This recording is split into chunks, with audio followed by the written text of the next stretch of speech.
न दंभ न पाखंड, सत्य बोलेंगे हृदय को निचोड़ निचोड़ के, न दंभ न पाखंड, बात करेंगे हृदय को निचोड़ निचोड़ के। दोस्तों, आपको पता है कि बहुत सारे काउंसलिंग कॉल मुझे आते हैं और बहुत सारे लोग अपने जीवन की समस्याओं को लेकर के भावनात्मक उतार चढ़ाव, इमोशनल ट्रॉमा को लेकर के मेरे साथ बातें करते हैं। उसमें से प्रमुख विषय रिलेशनशिप होता है, संबंध होते हैं। मुझे लगता है कि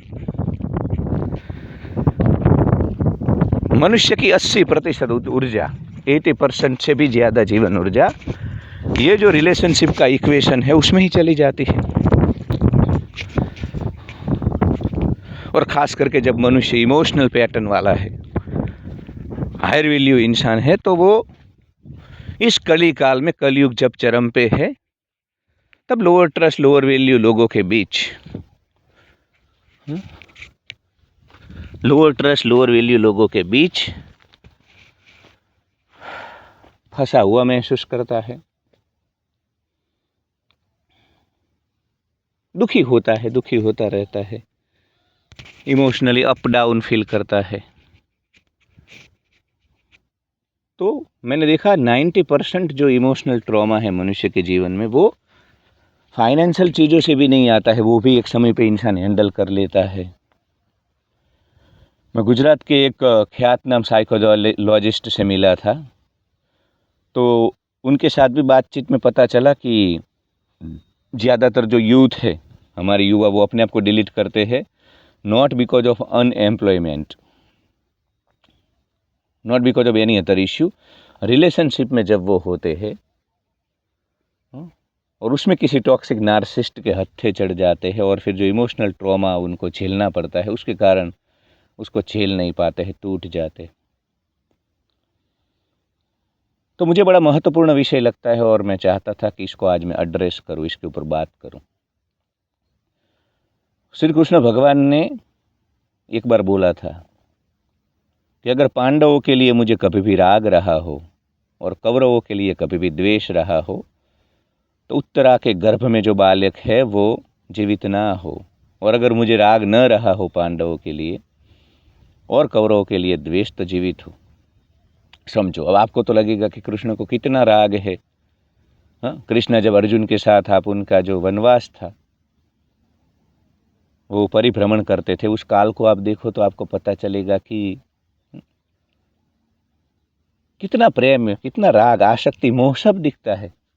एक सामान्य मूर्छित सोया हुआ इंसान जब ये देखेगा तो उसे वो सब देखने को मिलेगा वहाँ पे कि राग है, कौरवों के प्रति प्रेम है, राग है, मोह है, आसक्ति है, कृष्ण को ऐसा दिखेगा। क्योंकि उनको नहीं पता ना जागृत इंसान कैसे जीता है। जागृत इंसान बाहर जैसे दिखता है वैसा भीतर से नहीं होता है। तो राग तो दिखता है कृष्ण का सभी पांडवों के लिए और विशेष करके अर्जुन के लिए, सुभद्रा के लिए, और द्वेष भी दिखता है। दुर्योधन को कैसा कैसा बोला, कर्ण को भी नीचे वो ऐसे टायर बदल रहा था अपना, तब ठोक डाला। तो आपको लगता है कि साला उनको तो कौरव पक्ष के लिए और दूसरे लोगों के लिए द्वेष भी, क्योंकि इंसान जब किसी को डिलीट कर दे, मार दे, आक्रमण कर दे, तो द्वेष तो तुम्हें कृष्ण का जीवन देखो तो तुम ये बात को ना स्वीकार नहीं कर पाओगे थोड़ी देर के लिए। तुम्हें लगेगा कि आत्यंतिक राग है कृष्ण के जीवन में, आत्यंतिक द्वेष है उनके जीवन में, हेट है और अटैचमेंट है। तो फिर कृष्ण ने क्यों ऐसा बोला कि कभी पांडवों के लिए मेरे मन में राग की निर्मित ना हुई हो और कौरवों के लिए द्वेष न पैदा हुआ हो, तो उत्तरा के गर्भ में जो बालक है वो जीवित हो। तो दोस्तों, चूंकि मुझे 90% जो समस्याएं लगती है वो रिलेशनशिप, संबंध, माता पिता के साथ, सिबलिंग के साथ, कजिन के साथ, रिलेटिव्स, मैट्रिक्स, ऑफिस, कॉर्पोरेट का नरक, सोनू बाबू, चिकू दिकू, ये जो तुम्हारे रिलेशनशिप है मेल फीमेल, वही डायनेमिक जेंडर, वो जो मेल फीमेल रिलेशनशिप है, वही सब दिख रहा है मुझे। तो जब मुझे ये सब दिख रहा है, इसलिए मैं आपको बोलता हूँ कि रिलेशनशिप में अगर तुम्हें दुखी नहीं होना है, रिलेशनशिप में तुम्हें लंबा चलना है, तो न कभी किसी के लिए आत्यंतिक राग पैदा करो, न कभी किसी के लिए द्वेष पैदा करो। मैं बोलता हूँ ना, मेरे एक दोस्त अहमदाबाद में रहता है, नरोड़ा में। वो 6-6 1-1 साल में उसका, क्योंकि रेंट पे रहता है तो घर बदलता रहता है।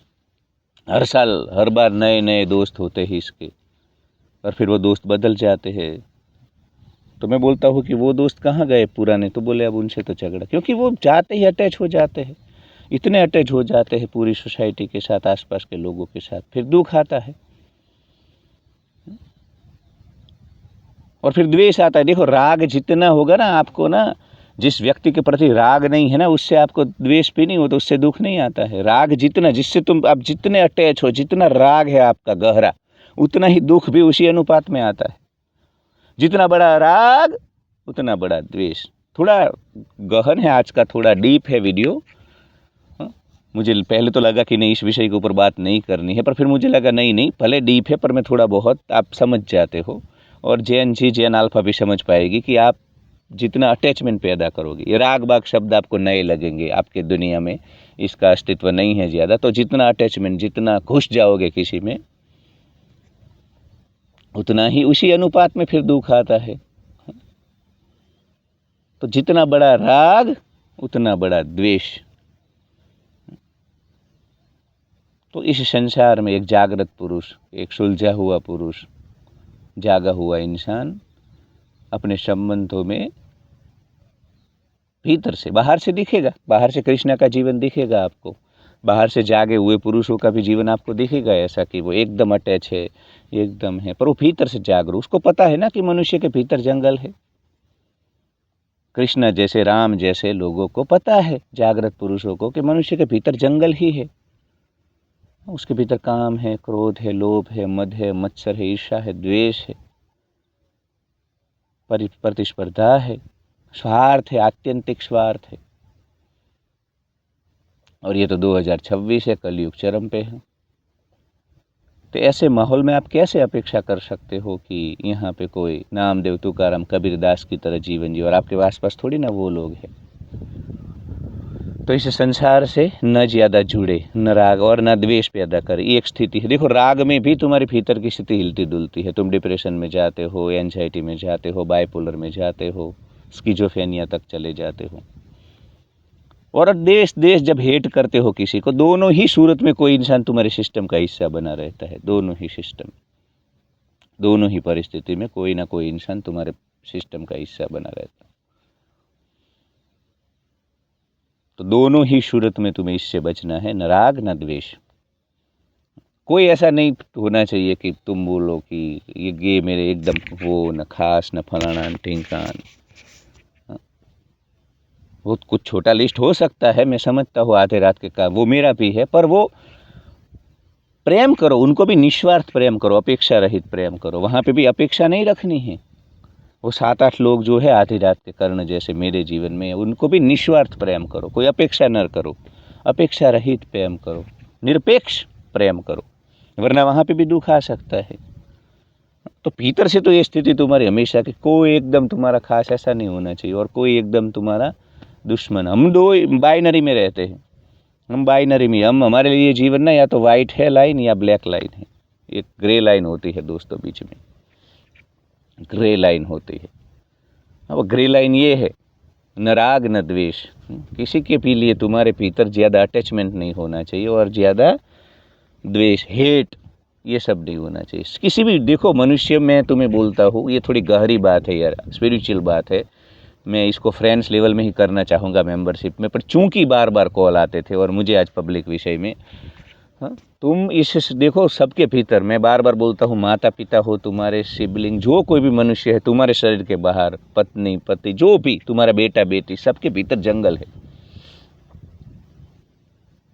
उनको भी द्वेष आता है, जजमेंटल हो जाते हैं, तुम्हारे बारे में जज करते हैं, ये सब करते हैं, सब करते हैं। तुम जिनको प्रेम करते हो ना, सोनू बाबू, चिक्कू दिक्कू, तुम्हारे बगैर तुम्हें सांसें नहीं ले पाऊंगा, ले पाऊंगी, वो भी जज तो करेंगे। वो भी जजमेंटल पैटर्न के तो शिकार होते ही होते, सब जज करते हैं। हम शिकार करते थे और तब से ना हमारा जिंदा रहने के लिए हम हमेशा चौकन्ना रहते थे, आसपास चीज़ों को हम ऑब्जर्व करते थे।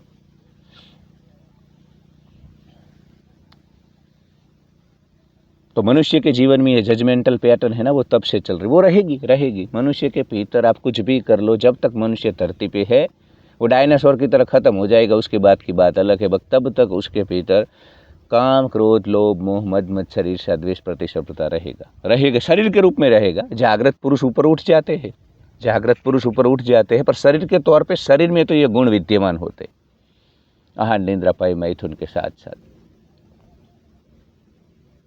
जागृत पुरुष भी आप देखते हो ना कि कुछ कुछ बार विचलित हो जाते हैं। आप देखते थे पहले सीरियलों में, सनातन धर्म को डिस्ट्रॉय करने के लिए और वो करने के लिए ऐसे सीरियलें भी बनते हैं ना, जहाँ ऋषि मुनि तप कर रहे, अप्सरा ऐसे आके नाचती है, ठुनुम ठुनुम ठुनुम, और फिर विचलित हो जाते हैं। या ऐसी स्टोरीज हमें सुनने को मिलती है हमारे पुराणों में, उपनिषदों में। तो इसलिए है कि मनुष्य जब तक शरीर में है, उसकी शरीर की मर्यादा, शरीर के जो गुण धर्म है वो तो रहेंगे, काम, क्रोध, लोभ, मोह, मद मत्सर, ईर्ष्या, द्वेष, प्रतिस्पर्धा। तो अटैचमेंट वो पालेगा, जजमेंटल वो होगा ही होगा। हाँ ठीक है, कुछ लोग साधना करते हैं, सिद्ध हो जाते हैं, ऊपर उठ जाते हैं, गुणातीत हो जाते हैं। हमारे गुजरात में यहाँ पंच संप्रदाय वाले बोलते हैं गुणातीत, गुणातीत आनंद। तो गुणातीत का सही मतलब ये है, तीनों गुणों से ऊपर जाना है तुम्हें, सतो, रजो, तमो, 3 प्रकार के गुण है मनुष्य प्रकृति में। गुणातीत होना, तो जो बाज की तरह ऊपर उठता है, नीचे बादल है, बिजली है, बारिश है, वो चंद लोग होते हैं जागे हुए पुरुष, जिनको हम योगी पुरुष कहते हैं। उनके चित्त की स्थिति ना दिए जैसी, दिए के ज्योत जैसे, बिना वायु का जो स्थान होता है जहाँ पवन नहीं है, वहाँ पे ज्योत कैसे ऐसे स्थिर रहती है, दिए की ज्योत। उसी प्रकार जागे हुए इंसान के चित्त की स्थिति होती है दोस्तों। वो हिलता डुलता नहीं है, वो हिलता डुलता नहीं है, वो स्थिर रहता है, वो स्थिर रहता है। अपनी जो मन स्थिति है उसमें वो स्थिर रहता है। पर ये कम लोग हैं, ठीक है, बहुत गहरी बातें कर रहा हूँ मैं आज, पर ठीक है, कर रहा हूँ। आप अभी के लिए इतना समझो, भीतर से ज़्यादा अटैचमेंट मत पालो, और हेट भी, क्योंकि ये दोनों स्थिति ना तुम्हारे भीतर का जो केमिकल पूरा ऑर्केस्ट्रा है, हार्मोन्स है, या जो तुम्हारे थॉट है, इस चीज़ को ये ना ये डिस्टर्ब करता है।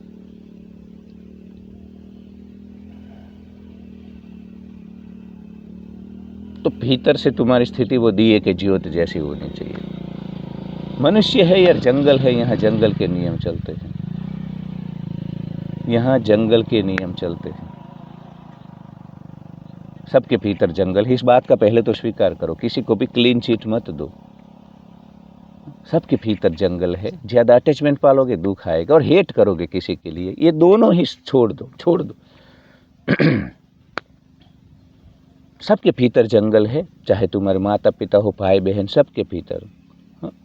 अगर उनके भीतर जो विचार चल रहे हैं ना, वो स्क्रीन की तरह यहाँ तुम्हें दिखाई देने, इवन तुम्हारे लिए भी वो क्या सोच रहे हैं, तो तुम्हारा उनका संबंध नहीं टिकेगा। सिगमंड फ्रॉइड तो बोलते थे कि 15 मिनट तक तुम सत्य बोलने लगो। अब देखो, मैं यहाँ चैनल पे सत्य बोलने लगा हूँ, तो मेरा और काफ़ी सारे लोगों का रिश्ता अभी से टूट रहा है। यहाँ रोज़ रोज़ जब नए वीडियो डालता हूँ मेरे आसपास के, तो बहुत सारे लोग मुझसे विचलित। दंभ पाखंड भी करना पड़ता है, दंभ भी ना, हिपोक्रेसी भी कहीं ना कहीं ज़रूरी है, मैं मानता हूँ, क्योंकि उससे ही तुम्हारे रिश्ते टिकते हैं। सब कुछ यहाँ पे स्क्रीन पे दिखने लगे ना, तुम क्या सोचते हो अपने माता पिता, भाई, तो संबंध वो लोग अरे ये सोच रहे हो, वो स्क्रीन यहाँ दिख जाएगी अगर थॉट वाली तुम्हारी।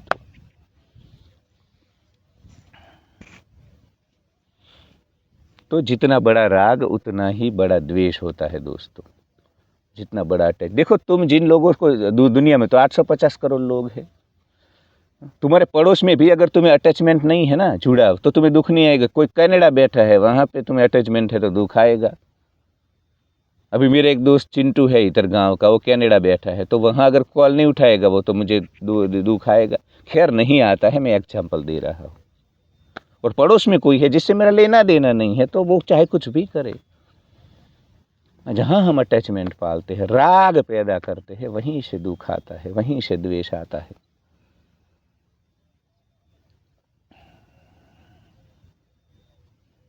तो ऑफिस में ये जो इसलिए मैं बोलता हूँ तुम कॉर्पोरेट में जा रहे हो, काम से काम रखो यार। बेइज्जती ना, ये डब्बा खोलते हैं ठोकरे का ना, नाश्ता का ना, मत पैदा करो राग, मत पैदा करो राग। कोई तुम्हारा नहीं है। हाँ, कोई। और ये जंगल की तो हकीकतें है भाई, जंगल की हकीकत होते चलो, किसी से ज़्यादा अटैचमेंट नहीं, और किसी के अटैचमेंट नहीं होगा तो हेट भी नहीं आएगा। हाँ, ये बाय डिफ़ॉल्ट होता है। अटैचमेंट नहीं है तो हेट भी नहीं है। हेट आता है क्योंकि हम अटैचमेंट पैदा करते हैं।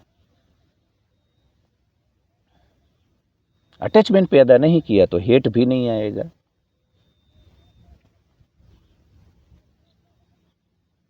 तो इन दोनों से बचो। तुम्हें देखो, लाल टमाटर जैसे रहना है, उत्तराखंड हर्षिल के सेब जैसे रहना है, ऑफिस में भी तुम्हें काम मतलब पैसे लेना है और घर चले आना है, और वहाँ का भी तनाव नहीं चाहिए, तो इस सूत्र को तुम ले लो। न राग न द्वेष, कोई तुम्हारा एकदम वो भी नहीं, किसी के पिछवाड़े में मत घुस जाओ जूती चाटने, और किसी को नफरत भी मत करो। और ज़्यादा घुसोगे नहीं तो फिर नफरत नहीं होगी। नफरत की शुरुआत ही होती है किसी के लिए, क्योंकि हम मोह आसक्ति और अटैचमेंट पैदा करते हैं। ये मेरा दोस्त, ना ना ना ना ना ना।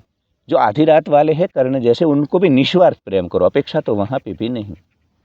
और तुम तो ये कॉर्पोरेट के नरक में, जहाँ 2 कौड़ी के लोअर ट्रस्ट लोअर वैल्यू लोग हैं, वहाँ पे अटैचमेंट पैदा करते हैं। मूर्ख हो, पागल हो गए हो। गलती से भी वहाँ पे अटैचमेंट पैदा नहीं कर सकते हैं।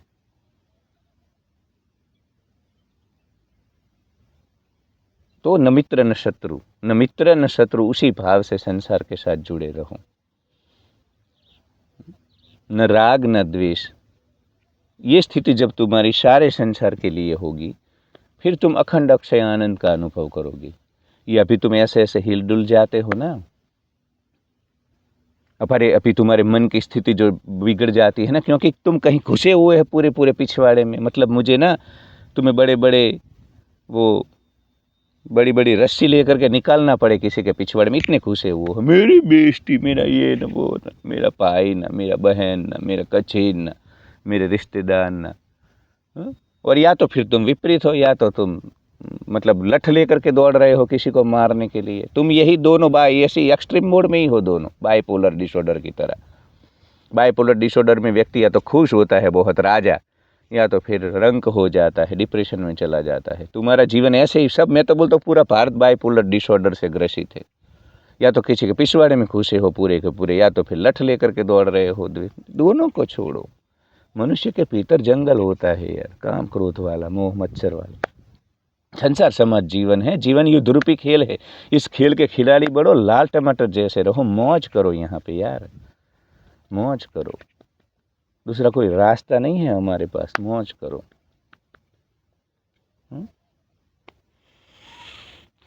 न शत्रु न मित्र, उसी भाव से, न शत्रु न मित्र, उसी भाव से पूरी दुनिया के साथ रहो। परिवार हो, ऑफिस हो, कहीं पे भी हो। और जो आधी रात वाले हैं या जिनको तुम बहुत प्रेम करते हो रिलेशन, तो वहाँ पे भी निस्वार्थ प्रेम करो, अपेक्षा रहित प्रेम करो। वो कभी भी बदल सकते हैं, वो कभी भी अपना वर्ताव बदल सकते हैं, वो कभी भी तुम उनके लिए महत्वपूर्ण नहीं रहोगे। लॉस ऑफ अट्रैक्शन और कुछ भी हो सकता है। सोनू बाबू चीकू दीकू, ये कभी भी बदल सकते हैं। रिलेशनशिप कभी पासा पलट सकता है। कभी उनका मूड स्विंग है, कभी उनको कुछ और प्रायोरिटी लग जाए जीवन में, कभी उनको तुम्हारे साथ फिर जीवन में धन्यता ना लगे, व्यर्थता लगे। तो जागे हुए इंसान की तरह, न कृष्ण की तरह, न राग न द्वेष। खेल खेलो, नाटक खेलो, खेल में रहना है। ये खेल चल रहा है अस्तित्व का, उसमें रहना है। पर ज़्यादा अगर इस क्लैरिटी के साथ नहीं रहोगे ना, तो सबके भीतर जंगल है, और वो जंगल अपना काम करता है। वो तुम्हारी जीवन ऊर्जा की वाट लगाएगा ही लगाएगा जंगल, ये बात तय है दोस्तों। तो न शत्रु न मित्र, इसी भाव से पूरे संसार के साथ रहो, व्यवस्थाओं के साथ रहो। उसी में ही तुम्हारी भलाई है, वरना दुख नहीं जाएगा। तो कितना भी धन कुछ भी इस दुनिया में पा लो, अगर भीतर शांति चाहिए, भीतर तुम्हें दिए की ज्योत, बिना वायु का जो स्थान होता है ना, बिना हवाओं वाला, वहाँ जैसे दिया स्थिर रहे, ऐसा चित्त चाहिए, भीतर की स्थिति चाहिए। तो न राग न द्वेष, न राग न द्वेष। कोई भी एकदम पिछवाड़े मत घुस जाओ किसी के, न मेरे न तरह वो जूती मत चाटो, और लठ लेकर के मत दौड़ो। और बस ज़्यादा पिछवाड़े में घुसोगे नहीं तो नफ़रत नहीं होगी दुनिया से। नफ़रत बाय डिफ़ॉल्ट है। नफ़रत तभी आती है जब घुस जाते हो किसी में तुम पूर्णता से। जागृत रहो, सबके भीतर जंगल होता है।